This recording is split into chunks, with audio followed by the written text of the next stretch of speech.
Where's the good stuff, man? Good stuff. This is the good stuff. Snakes and sparklers. Are you nuts, dude? You need stuff to explode. Go boom. Why is that good? The illegal fireworks bust has just been made in South LA. CBS 2's Nicole Comstock live on the scene right now with the very latest. Nicole.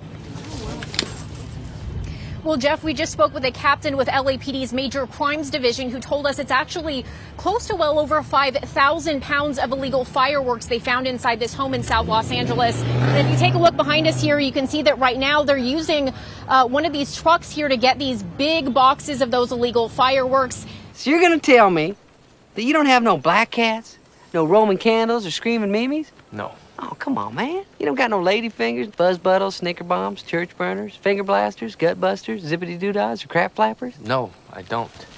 You're gonna stand there owning a fireworks stand and tell me you don't have no whistling bungholes, no spleen splitters, whisker biscuits, honky lighters, hoosker do's, hoosker don'ts, cherry bombs, nipsy daisers, with or without the scooter stick, or one single whistling kitty chaser? No. Because snakes and sparklers are the only ones I like. Well, that might be your problem. It's not what you like, it's the consumer. Well, right now they're having them transported and planning on disposing of them at a different location, but they also have some equipment out here where they might dispose of them on scene too and detonate them if they have to, if they're too dangerous to transport them. That captain tells us they're also starting a child endangerment case with CPS, and that right now they have a male in custody. They say he will be charged with possession of destructive devices, possession of fireworks over 5,000 pounds, and child endangerment.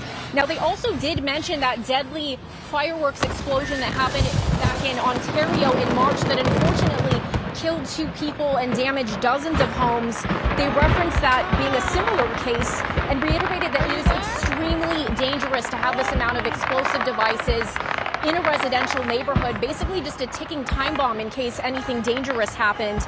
They wanted to remind everyone that all fireworks are illegal in Los Angeles, and they did say that this particular scenario with so many fireworks out here tucked inside that home right under neighbors' noses just had significant potential for disaster out here. They also wanted to point out how thankful they are for those concerned neighbors who called them and gave them the tip.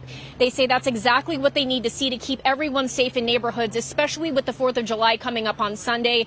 They want to make sure they can get as many of these illegal fireworks off the street as possible.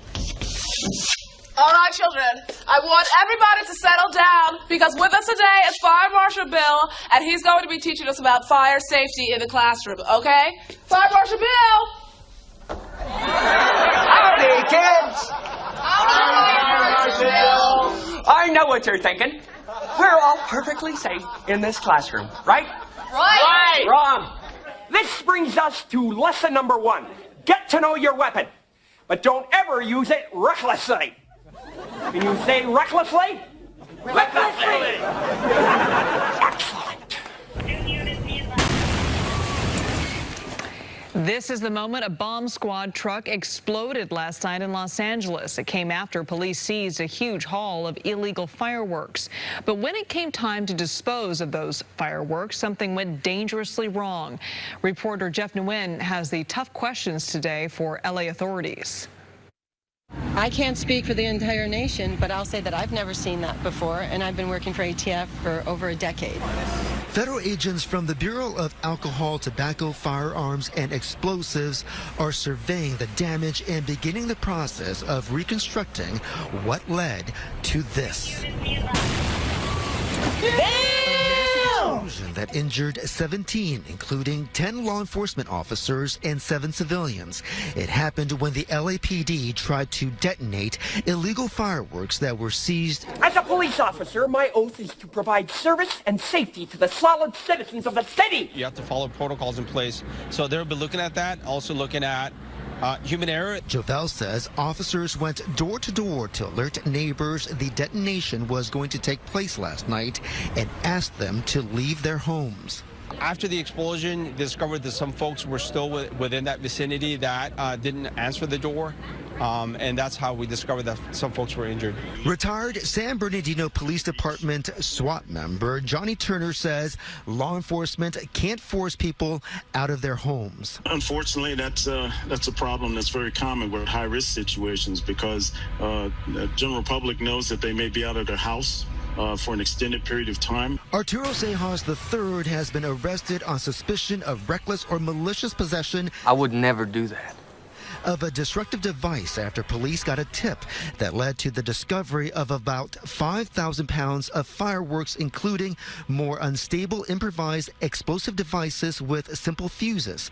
40 were the size of a soda can and 200 smaller ones with similar construction. The LAPD says that was part of the decision to detonate what was found on scene. Because it's just too dangerous to transport on a normal vehicle. Well, more than a dozen homes will likely remain evacuated through the weekend.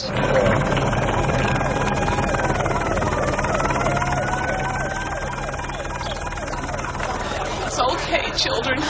All the kids have been accounted for. Our school is gone. When will they ever learn?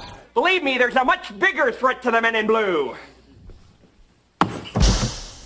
That's him! Kill the bastard with the video camera! Get him! He's shooting like this. You're not going to survive.